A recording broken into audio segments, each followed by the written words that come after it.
এক সময় যার স্বপ্ন দেখত আসমুদ্র হিমাচল, ৮০-র উপর বয়স হলেও যার কণ্ঠস্বর অভিনয় আজও হৃদয় উদ্বেল করে, সেই অমিতাভ বচ্চনের প্রথম প্রেম কে জানেন?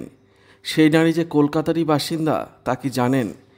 এক সাক্ষাৎকারে অমিতাভের প্রথম প্রেম নিয়ে এমনই বিস্ফোরক দাবি করেছিলেন বলিউড বিশেষজ্ঞ হানিফ জাফরি। কি জানিয়েছিলেন তিনি?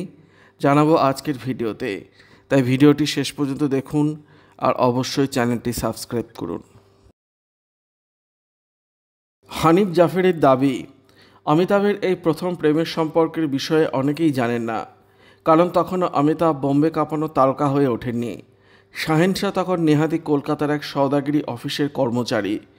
কলকাতায় থাকাকালীনই নাকি সেই নারী প্রেমে পড়েন অমিতাভ। সেটাই তার প্রথম সিরিয়াস অ্যাফেয়ার। হানিফ জাফরির কথায়, সেই সময় অমিতাভের প্রতি মাসের মাইনে ছিল ৩০০ টাকা। কলকাতার বাসিন্দা মায়া কর্মরত ছিলেন ব্রিটিশ এয়ারওয়েজে।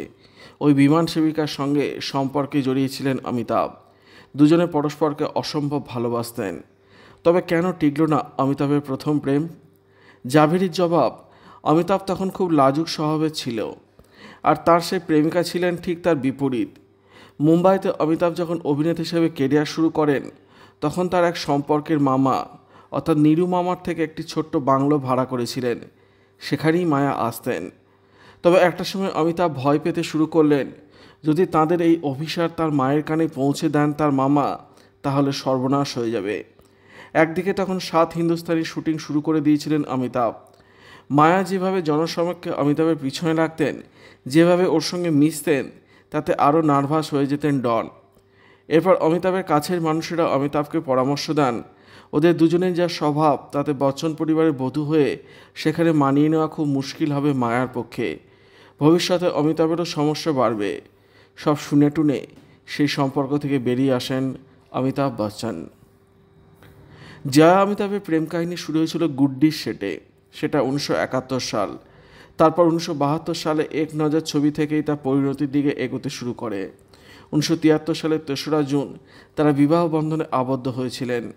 এর কয়েক বছর পর রেখার সঙ্গে অমিতাভের সম্পর্ক নিয়ে 70 দশকের মাঝামাঝি সময় থেকে যা ছিল গুঞ্জন, সেটাই যেন বাস্তবে পরিণত হলো মিস্টার নটবর লালের সময়। অবশ্য অনেক পরে একটি সাক্ষাৎকারে জয়া বচ্চন সাফ জানিয়ে দিয়েছিলেন, তার স্বামীর সঙ্গে কোনোদিন কারো অ্যাফেয়ার ছিল না। বাস্তব জীবনে নানা উত্থান পতনের মধ্য দিয়েও অমিতাভ জয়া একসঙ্গে রয়েছেন 51টি বছর। ভিডিওটি আপনার কেমন লাগলো কমেন্টের মাধ্যমে লিখে জানাবেন, আর অবশ্যই চ্যানেলটি সাবস্ক্রাইব করবেন। ধন্যবাদ।